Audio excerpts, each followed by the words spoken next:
I don't know, just say hello to everyone. Hey everybody, what's going on? Hey, Mitch with Audimute here. We are about to hook this man up with some pins so we can hang some sheets. We're going to make it quiet, make it sound clean, clear, and amazing. There it is. Just like amazing, it's amazing. I'm not sure how it's going to sound because the wind is blowing, but y'all get the point. Okay. So, hey, we are going to be setting up Audimute sound absorption sheets for Hayes today, and we're going to create a clean, clear, simple, easy, non-invasive way of cleaning up a space so that you can record, give yourself a nice clean background. Less than $3 a square foot. You can cover a room like this. This is about 15 by 15, a little smaller than that, very affordably, and it works. And what's nice is you can take the whole thing down, and if you're moving, you take it with you.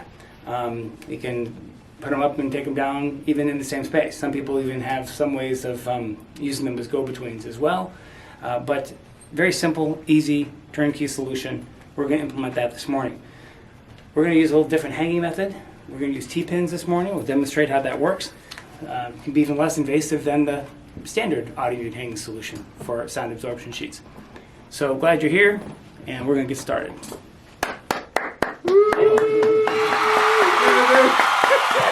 One take, Mitch. Right. All right. One, down, my day, your day.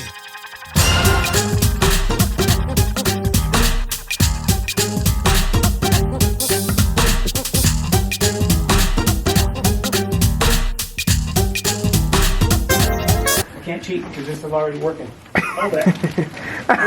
Stay out. Okay.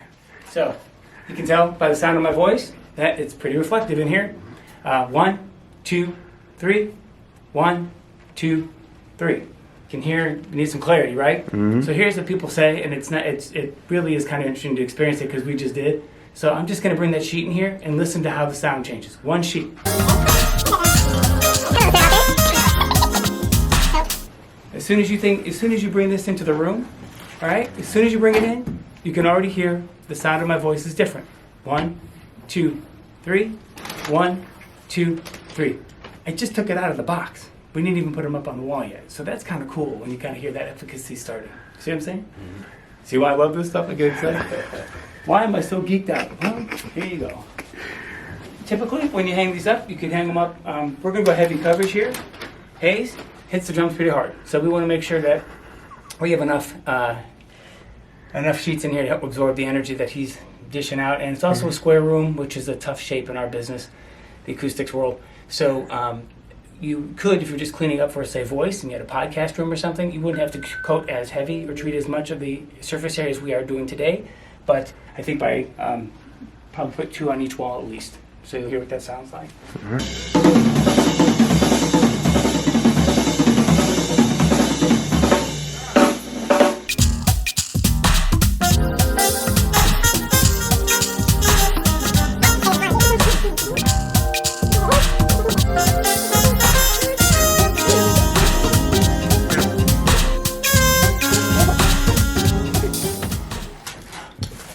How did this get in here? I mean, how does this stuff happen? This branding thing just keeps popping up everywhere. There it is. It's everywhere.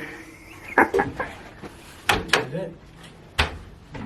Didn't blink, did you? That's pretty easy. Okay. You're trying to pull it taut. Now you can actually, if you put another fabric, like a polypropylene or something over this, then you can iron this and take out the wrinkles, which makes it look a little tighter look. But acoustically, you can hear what's going on here already, which is nice. Wait till we do this whole room. Here we go, sheet number 2.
right about there, I think.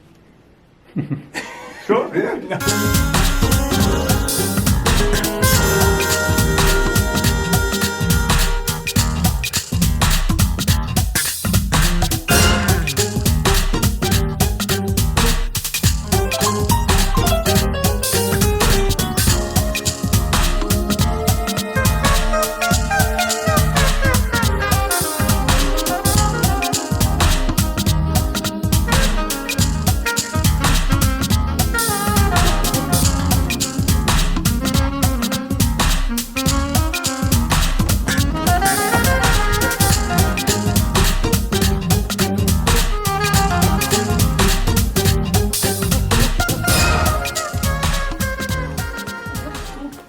Just finished the installation. I'm just kidding.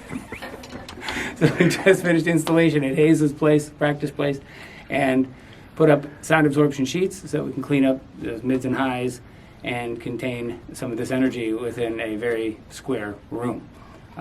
We showed you how easy it was to hang Audimute sheets using today T-pins, and made for a very non-invasive movable solution that can then go to Hayes' next practice space. So you can hear by the sound of my voice, obviously it's a little cleaner at this point. The quick voice test. 1, 2, 3. 1, 2, 3. That's clean. From Mr. Clean.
So here, while we're at it, we'll do some acoustical frustration from a guy who's seen a lot of scenarios. And some of the worst scenarios that we see are when you have shared airspaces between, say, practice spaces.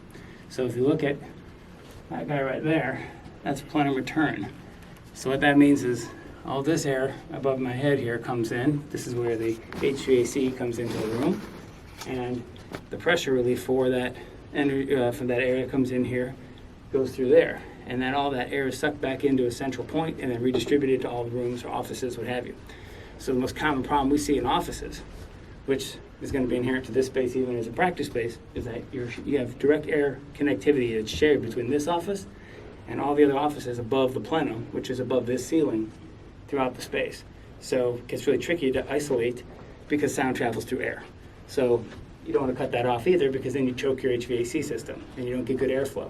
So it's a little bit of a double-edged sword in terms of how you solve a problem like that. Gets a little tricky, but that's didn't know I was going to get to see one of those guys when I got here. So again, this whole thing is kind of an impromptu install. So that has to be dealt with if we're looking at an isolation type issue. Certainly we can seal the door. We can certainly put more mass on the window, cover the window, etc. Put plexiglass, increase the mass there if we need to solve that problem. But overall, like I said, the bigger thing that I was solving for was just how do we control sound a little better in the space that's the shape and the size.